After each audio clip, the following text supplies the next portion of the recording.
ओ मंगल भवन अमंगल हारी, द्रवहु सुदशरथ अजर बिहारी।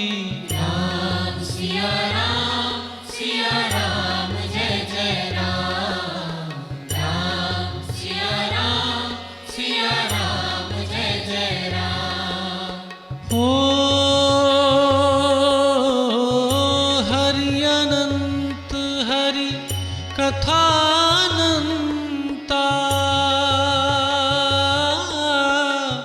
कहहि सुनहि बहु विधि सब संता। राम सिया राम जय जय राम। राम सिया राम जय जय राम। मैं ये नहीं कह रही हूं कि आपको उपदेश देना चाहिए कि भाई आप भी अच्छे बनो। तो जब तक व्यक्ति खुद ही अनुष्ठान नहीं करता है तो तब तक कहने का तो कोई मतलब ही नहीं बनता है। और दूसरी बात यह कि यदि वो अनुष्ठान कर रहा है तो बिना कहे ही वो बहुत कुछ कह रहा है और उसी का ही असर होता है, कहे हुए का असर नहीं होता है। तो हम जीने लग जाएं। वैसे किसी के बारे में भी मैं कोई टिप्पणी नहीं करती हूँ। आप में से बहुत अच्छे साधक भी हैं यहाँ पे, बहुत अच्छे ब्रह्मचारी हैं, सन्यासी हैं, कुछ मध्यम कोटि का प्रयास कर रहे हैं, कुछ सामान्य, वो भी, उनके ऊपर भी असर तो हो ही रहा है ना। संस्कार तो सबके बन रहे हैं, लेकिन ग्रहणशीलता सबकी अलग अलग होती है। एक तो आप लकड़ी को अग्नि में डालो तो कितनी जल्दी वो आग आएगी, उसमें तुरंत पकड़ लेगी वो। और पक्के कोयले को डालो तो थोड़ा सा टाइम लगेगा, कच्चे को डालो तो उससे कम लगेगा, और बारूद को डालो तो दूर से ही पकड़ लेगी वो तो चिंगारी को। लोहे को डालो तो और ज्यादा टाइम लगेगा, पत्थर को डालो तो और ज्यादा टाइम लगेगा गर्म होने में। अग्नि तो आ रही है उसमें भी। तो सबकी ग्रहणशीलता अलग अलग है। बारूद की ग्रहणशीलता सबसे टॉप है, फटाक से पकड़ लेता है। तो ऐसे कुछ साधक हैं जो आप में रॉकेट की गति से चलते हैं। जैसे श्रद्धेय स्वामी जी महाराज का जीवन है, तो उनके साथ और भी तो विद्यार्थी रहे ही होंगे, पर महाराज जी की जो पकड़ थी, जो भी दर्शन, उपनिषद, वेद, शास्त्र उन्होंने पढ़ा, तुरंत स्पीड पकड़ गए वो, और उसको धरातल पे उतार के दिखा दिया। वेद के मंत्रों को, आयुर्वेद की जो श्लोक थे उनको धरातल पे उतार दिया। ये है बहुत उच्च कोटि की ग्रहणशीलता। फिर कुछ और रहे होंगे, वो थोड़े से कम रहे, फिर और, तो ऐसे संस्कार तो बनता ही है। तो ऐसे आप में भी पता नहीं कितने ऐसे विद्यार्थी हैं जो बहुत अच्छे से उसको पकड़ रहे हैं और जी रहे हैं उसको। कुछ मध्यम कोटि के हैं, वो कर रहे हैं, लेकिन वो पूर्ण पुरुषार्थ नहीं कर रहे हैं। अभी भी पीछे के जो उनके संस्कार हैं अजागरूकता के, ऐसा नहीं है कि वो चाहते नहीं है, चाहता तो हर व्यक्ति है, पर जो आलस्य, प्रमाद के, अजागरूकता के संस्कार हैं वो उतना नहीं करने देते हैं उनको। और कुछ हैं कि बिल्कुल सामान्य, ठीक है जी, अब हमारी ड्यूटी लगा दी, हम यहाँ आके बैठ जाते हैं, बाकी हमारी कोई रुचि है नहीं। उनके भी संस्कार बन रहे हैं, संस्कार तो बनता ही है। तो वो फिर बहुत देर लगेगी, कभी पता नहीं कितने वर्षों के बाद उनको याद आएगा, अरे हाँ ये बात तो हमने तब सुनी थी, उस समय कर लेते तो अच्छा होता। कभी कभी व्यक्ति को वृद्धावस्था में जाके याद आता है, जब वो 70-80 साल का हो जाता है, सारी दुनिया के अनुभव उसके सामने हैं, जीवन के कटु सत्य उसके सामने हैं, तब वो कहता, अरे मैं गया तो था एक बार वहां किसी आश्रम में, मेरे पिताजी ने डाला था मेरे को गुरुकुल में, लेकिन वहां मेरा मन नहीं लगा, मैं वहां से भाग आया। और अब मेरे को समझ में आता है कि जीवन तो वो ही था, लेकिन अब क्या करूं, अब तो ना तो पैरों से बैठा जाता है, पैरों में दर्द आ गया, ना आंखों से दिखाई देता है, रोशनी चली गई। अब तो सारी इंद्रियां जो है वो शिथिल पड़ गई, अब कुछ होता नहीं है। तो अब क्या कर तू? वो संस्कार ने काम तो किया, लेकिन काम कब किया? 80 साल के बाद किया। पर अभी भी यदि उसका सम्मान करे तो अगले जीवन में भी काम आ जाएगा वो, कोई बात नहीं। अभी भी उसका तो अपने ज्ञान का अनादर नहीं करना चाहिए, ये गुरु शरणानंद जी महाराज कहते हैं। तो जो आपने पूछा है कि जी आर्य समाज के नियम को पढ़ें, तो लगता है कि सबकी उन्नति करवानी चाहिए, और अनुभव ये कहता है कि तेरी कौन सुनेगा, पहले अपना ही सुधार कर ले। तो ये ही कहा जा रहा है उसमें, पहले अपनी तो उन्नति करनी ही चाहिए। और अभी तो जहां जिस स्थान में आप बैठे हैं, तो आपसे ये अपेक्षा भी नहीं की जाती है, आपसे यही अपेक्षा की जाती है कि आप अपने कार्य को बिल्कुल 100 में से 100 अंक लेके आए। नियमों में आप 100 में से 100, वाणी व्यवहार में 1 अंक भी ना कटे, पढ़ाई में 1 अंक भी ना कटे। तो 100% आत्म उन्नति के लिए ही आपको केंद्रित किया हुआ है यहाँ पर। तो और तो कुछ करना ही नहीं है यहाँ पे। ना आपको भिक्षा मांग के लानी है, ना तो आपको मकान बनाना है, ना आपको दूध की चिंता है कहाँ से आएगा, ना गाय को चारा डालना है, ना गाय को गोबर डालना है, ना आपको पानी के लिए ट्यूबवेल लगाना है, ना वस्त्रों की चिंता करनी है कहाँ से आएंगे, ना मकान की चिंता है, कोई भी तो चिंता नहीं है ना। सब प्रकार से आपको जो साधन आपके लिए आवश्यक हैं वो सब आपको गुरु की तरफ से उपलब्ध कराए जा रहे हैं। यद्यपि आश्रम में ऐसे होता नहीं था। आश्रमों में, आश्रम में गुरु कहता भाई मैं अपना ज्ञान दूंगा, बाकी का प्रबंध तुम अपने आप करो। खाने के लिए भिक्षा मांग के लाओ, अपने कपड़े 2-4 जो भी हैं उनके लिए किसी से छात्रवृत्ति लेके आओ, अपना प्रबंध खुद करो, मैं केवल अपना ज्ञान दे दूंगा। ऐसे होता है। यहाँ उल्टा है। तो अब हमारा बस एक ही तो काम बच जाता है, एक तो अपने शरीर को रोगी ना होने दें, एक अपने मन को रोगी ना होने दें, और तीसरा अपनी उन्नति करें।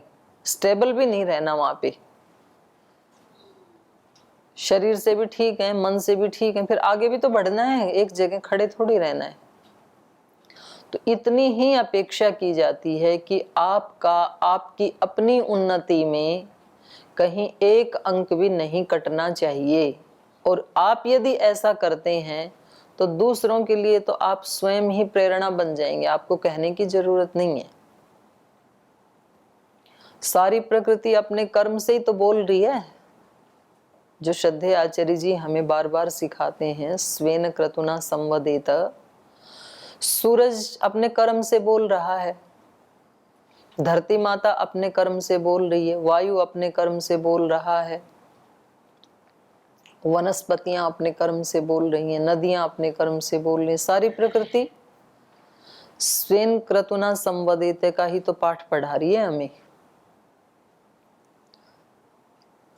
तो मैं ये कह रही थी, आप जो कह रहे हो ना जी हमें तो आत्म केंद्रित हो जाना चाहिए, आत्म केंद्रित होना ही दूसरे की सहायता करना है। पर यदि आप आत्म केंद्रित के रूप में दूसरों की उपेक्षा करते हैं तो फिर आप कभी भी आप ना आत्म केंद्रित हो पाएंगे, ना आप उन्नति कर पाएंगे। भाव ये होना चाहिए कि भाई मैं भी आगे बढ़ूं और सब भी आगे बढ़ें।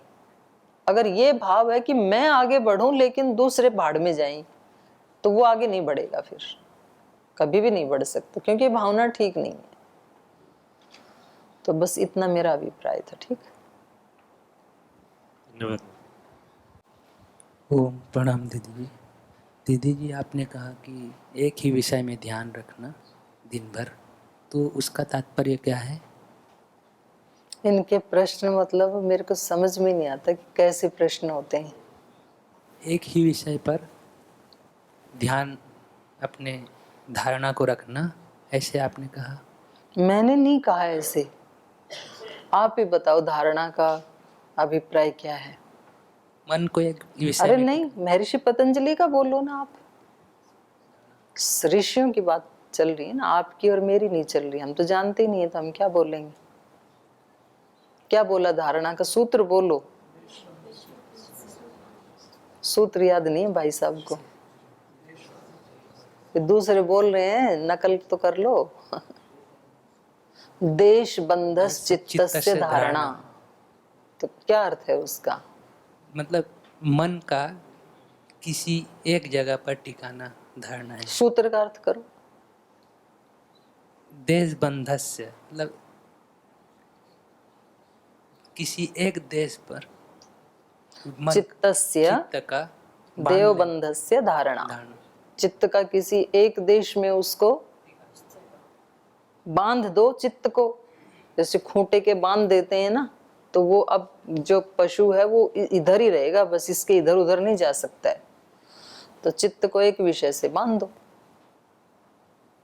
तो मैं क्या कह रही हूँ, तो महर्षि पतंजलि कह रहे हैं। तो इसमें कौन सी ऐसी विशेष बात है जो आपको समझ में नहीं आई? हमें ये समस्या है कि जैसे हम तो, हमारे लिए तो ये मुश्किल है, ऐसा बोल रहा हूँ। तो मुश्किल है तो उसको मतलब ठीक करो।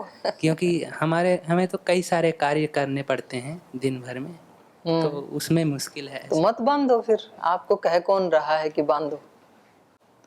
जिसको बहुत सारे कार्य करने पड़ रहे हैं, ये भी भाषा ठीक नहीं है कि करना पड़ रहा है। जिंदगी में कोई ऐसा काम नहीं होना चाहिए जो करना पड़ रहा है। ये भाषा अपने आप में ही बहुत लो एनर्जी वाली भाषा है। इसका मतलब ये है कि वे करना नहीं चाहते हैं बिल्कुल भी। यहाँ जो कुछ भी हम कर रहे हैं सुबह से शाम तक, वो करना पड़ रहा है। इसका मतलब है मैं कुछ नहीं करना चाहता उनमें से एक काम भी। तो ये तो फिर आप कर क्या रहे हो? तत्कारी तद्वेषी होकर के टाइम वेस्ट कर रहे हो और एनर्जी वेस्ट हो रही है आपकी। वे मैं तो आपके शब्दों को बोल रही हूँ जो आपने बोला कि जी हमें तो बहुत सारे काम करने पड़ रहे हैं। तो हमें कभी भी ना जीवन में ऐसे नहीं सोचना चाहिए कि जी बहुत कुछ करना पड़ रहा है। शब्दों की अपनी एक एनर्जी होती है। ये केवल आपकी बात नहीं है, संसार में लगभग 99% लोगों का ऐसा ही है। वो कहते हैं जी क्या करें, घर में बच्चों का काम करना पड़ रहा है। इसका मतलब करना नहीं चाहते हैं। जी नौकरी करनी पड़ रही है।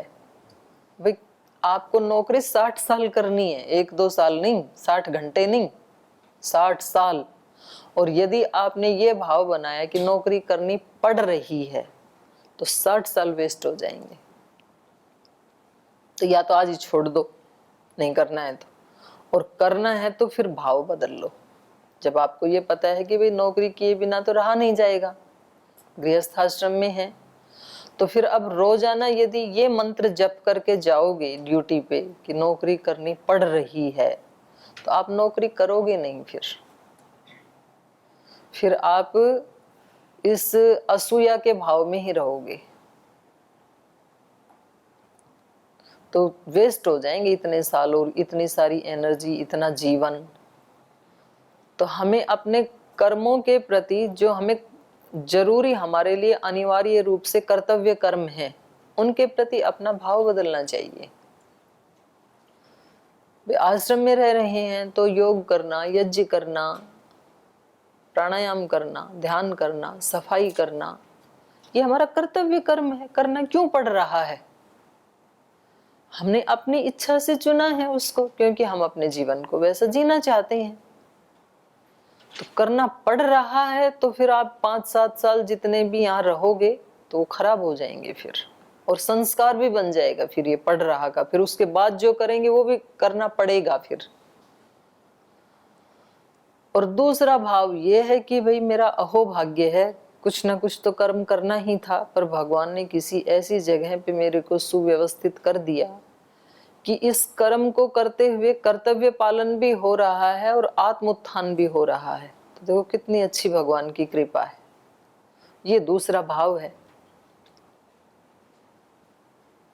दोनों में अंतर है ना। तो इसलिए कभी भी व्यक्ति को अपने को ये वाक्य नहीं सुनाने चाहिए कि जी ये तो हमारे लिए तो बड़ा मुश्किल है। जो पहला वाक्य आपने बोला उसके ऊपर बोल रहे हो कि धारणा का तो मतलब ये है कि चित्त हमारा एक विषय पे टिके, पर हमारे लिए तो ये बहुत मुश्किल है।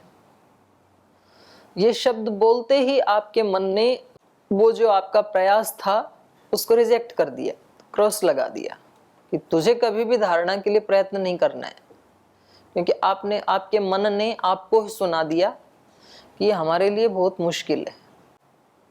तो अब कभी भी प्रयास करेंगे ही नहीं आप, क्योंकि आपका माइंड सेट हो गया एक, ये हमारे लिए मुश्किल है। कोई ऐसे व्यक्ति हो जिसको जीवन में कुछ भी नहीं करना, वो धारणा का अभ्यास करे, और ऐसा कोई भी व्यक्ति धरती पे मिलेगा नहीं, क्योंकि आपसे ज्यादा इस काम को करने के लिए मुझे लगता नहीं है कि किसी को अनुकूलता होगी।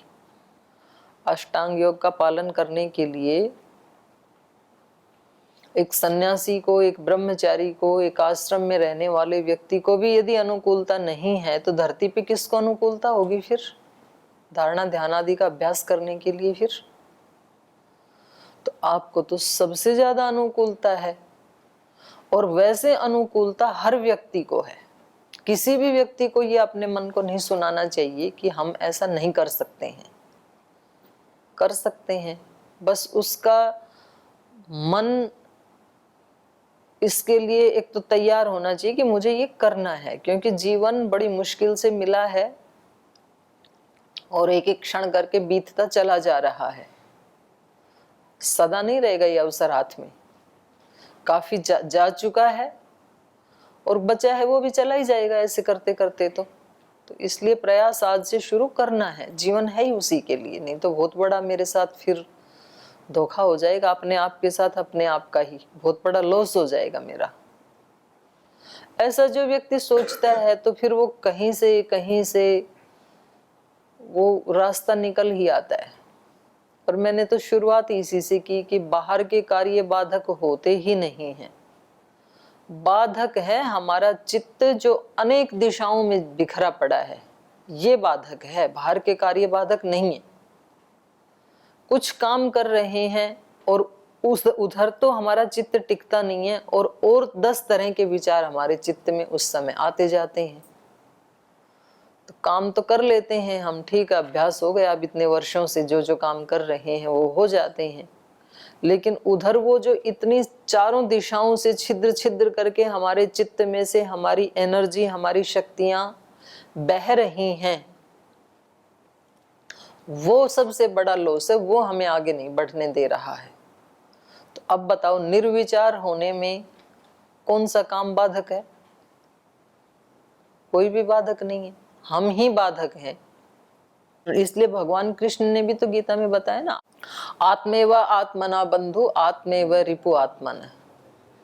खुद ही खुद का जौन से भी अध्याय में, खुद ही खुद का बंधु है ये, और खुद ही खुद का शत्रु है। कोई शत्रु नहीं है बाहर का, कार्य बाधक नहीं है, भ्रम है आपका, और इस भ्रम को आज नहीं तोड़ा तो कल और ज्यादा दृढ़ हो जाएगा। धरती के ऊपर कोई भी बाधक नहीं है शाश्वत सुख को प्राप्त कराने में, साधना करने में, भगवान की प्राप्ति में हम खुद ही बाधक हैं। और ये बात जितनी जल्दी पकड़ में आ जाएगी उतनी जल्दी रोग ठीक हो जाएगा। जैसे कभी कभी किसी को बड़े रोग हो जाते हैं ना, तो कहते हैं कि एक बार इसका निदान मिल जाए, पता लग जाए कि रोग है क्या, तो फिर तो औषधि भी मिल ही जाएगी कोई ना कोई। और ये ही नहीं पता व्यक्ति को कि रोग क्या है, सारी जांच करवा ली, रोग कुछ निकल नहीं रहा है और ये व्यक्ति गला जा रहा है, तो फिर बड़ा मुश्किल है ठीक होना, रोग ही पकड़ में नहीं आया तो हमारे उन्नति में बाधक क्या है, ये यदि एक बार पकड़ में आ जाए हमें, तो फिर तो समाधान हो सकता है। और जब तक ये पकड़ में ही नहीं आया तो तब तक हम ब्लेम कभी दूसरे व्यक्ति को करते हैं, कभी दूसरी परिस्थितियों को करते हैं, कभी दूसरे कामों को करते हैं, तब बड़ा मुश्किल है ठीक होना, कभी भी नहीं हो पाएगा, क्योंकि रोग पकड़ में ही नहीं आया। तो ये तो हमारी सहायता करते हैं ऋषि। तो वो बताते हैं, जैसे डॉक्टर हमारी सहायता करता है ना, भाई आपको ये रोग है, उसकी बात यदि हमने मान ली तो उसकी दवा ले लेंगे, ठीक हो जाएंगे। उसकी बात नहीं मानी, रोग बढ़ता जाएगा, हम मरेंगे फिर। तो ये हमें बताते हैं कि भाई आप अपने चित्त को धारणा का अभ्यास करने के लिए दिन भर आप कुछ ना कुछ तो काम करते ही हो ना, तो जो कर रहे हो उसी पे अपने चित्त को बांध के रखो। तो आपको उस जगह अपने चित्त को बांधने का अभ्यास हो जाएगा। और एक बार जब आपको अपने चित्त को बांधने की ट्रिक समझ में आई, अनुभव में आई, तो फिर आप किसी भी विषय पे बांध दोगे अपने चित्त को। तो अभ्यास तो ऐसे ही किया जाएगा ना। आप कहते हो जी मेरे को तो 50 काम करने सुबह से शाम तक, तो आप 50 में ही चित्त को बांधो, 51वीं जगह में नहीं जाना चाहिए चित्त। ये धारणा का अभ्यास है। तो इसमें बताओ क्या दिक्कत है? कोई है दिक्कत? कोई दिक्कत नहीं है। हमने ही दिक्कत की हुई है, क्योंकि हम करते कुछ हैं, सोचते कुछ हैं। तो ये बहुत दिन का अभ्यास है और हमारा, और ये एकदम से नहीं आएगा। समझ आने के बाद भी अनुभूति में या अभ्यास में लाने के लिए थोड़ा इसमें देना पड़ेगा, टाइम भी देना पड़ेगा, थोड़ा धैर्य भी रखना पड़ेगा। नहीं तो व्यक्ति का उखड़ जाता है, फिर 2-4 दिन करता है, बोले कहाँ का झंझट मोल ले लिया कि हम हर समय एकाग्र रहो। ठीक, अपना जीवन वैसे ही चल रहा था, वही ठीक था। क्योंकि मन दुखी होता है, उसको एक जगह बांधते हैं, उधर उधर से हटाते हैं, तो कहते हैं क्या नया काम शुरू कर दिया। लेकिन रास्ता तो वही है, उसके बिना ठीक होंगे नहीं हम। तो इसलिए तो लोग योग आदि नहीं करना चाहते हैं। मतलब योग की शरण में तब आते हैं जब सब तरफ से ही वो हो जाता है, वो भाई अब और कोई इलाज है नहीं, तब आता है। नहीं तो व्यक्ति कहता गोली गिटक लो पानी के साथ, कौन इतना योगाभ्यास करेगा, कहाँ का झंझट मोल लिया। और वो तो आता तो तब है कि जब गोली भी फेल हो जाती है, इंजेक्शन भी फेल हो जाते हैं, ऑपरेशन भी फेल हो जाते हैं, तब बोले अब तो मरता क्या नहीं करता। तो जब समाधान यही है तो क्यों ना स्वस्थ अवस्था में ही इसका अभ्यास कर लिया जाए, ताकि रोग आए ही नहीं। तो ये बात किसी किसी को समझ में आती है, वो कर लेते हैं और वो सब रोगों से बच जाते हैं। किसी किसी को समझ में नहीं आती है, तो फिर वो अंतिम समय में आते हैं। और किसी किसी को अंतिम समय में आने का भी अवसर नहीं मिलता है, वो रोग के बीच में ही मर जाते हैं। तो सारे उदाहरण हमारे सामने हैं। हमें क्या चाहिए, चूज कर लो। एक प्रश्न पूछ।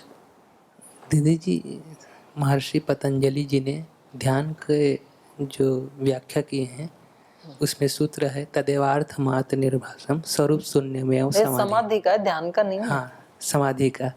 तो इसका अर्थ पहले क्या है? ध्यान का तो बोलो। ध्यान पूछ रहे थे, समाधि में पहुंच गए। ध्यान का ठीक है, समझ में आ गया। ध्यान का क्या है बोलो। तत्र प्रत्येकता अन्यथा ध्यानम। क्या अर्थ है जो उसका? हमने जहाँ पर अपने चित्त को टिकाया है उसका लगातार जो ज्ञान है उसका बने रहना ध्यान है। तो यहाँ पर ये समाधि का अर्थ समझ में नहीं आता है। अर्थमार्थ स्वरूप शून्य में समाधि, तो ये ऐसे करो जहाँ तक समझ में आ गया, धारणा और ध्यान, उसका अभ्यास बढ़ा दो।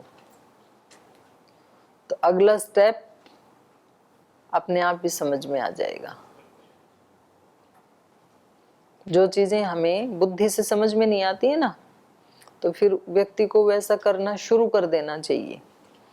जैसे मानो स्वामी जी महाराज किसी के सामने कहें प्राणायाम परमम तपः ततक्षीयते प्रकाशावरणम, बोले हमें नहीं समझ में आ रहा ये कहाँ का प्रकाश का आवरण है, कहाँ उसकी निवृत्ति कैसे होगी, ये समझ में नहीं आ रहा हमें। तो महाराज जी कहते हैं तो ज्यादा चक्कर में ना पड़, प्राणायाम करना शुरू कर दे, तो अपने आप ही भिद्यन्ते हृदय ग्रंथिस छिद्यन्ते सर्व संशय, अपने आप तेरी गांठें पिघलने लग जाएंगी। बोल जी गांठ कैसे पिघलेंगी प्राणायाम करने से? बोल तो शुरू तो कर, सारी बात बुद्धि से ही मत समझना। तो फिर वो शुरू करता है तो सच में पिघल जाती हैं फिर। तो देखो शब्द की अपनी एक सीमा है, जितना समझ में आए उतना तो समझ लो, और जितना समझ में आ गया उसको जीना शुरू कर दो। फिर जो बाकी का बचा है, जो आज समझ में नहीं आ रहा है, वो कल समझ में आ जाएगा, कोई बात नहीं है। ठीक है, हो गया। एक श्लोक पढ़ाऊं फिर। तो सुमंत्र कह रहे हैं कि आपने तो बहुत अच्छा किया। त्वम गतिम प्राप्स्यसे वीर, हे वीर तुम कौन सी गति को प्राप्त करोगे? त्रिलोकांस्तु जयन इव, तीनों लोकों को जिसने जीत लिया हो, तो उस व्यक्ति को देखो कितनी खुशी मिलेगी।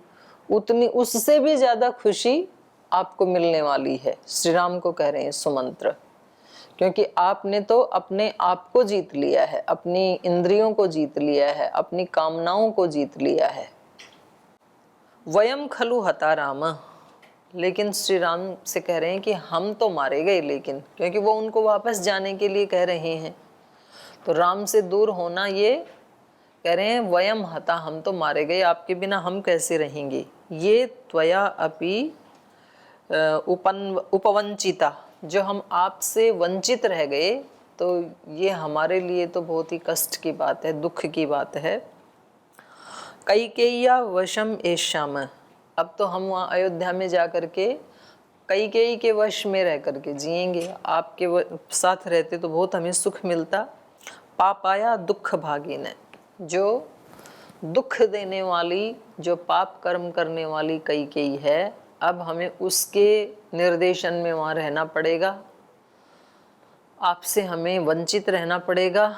तो ये हमारे लिए मृत्यु के समान है, तो अपने लिए वो कष्ट मान रहे हैं। तो आज समय हो गया, तो कल हम आगे का पाठ पढ़ेंगे। आज यहीं विराम देते हैं।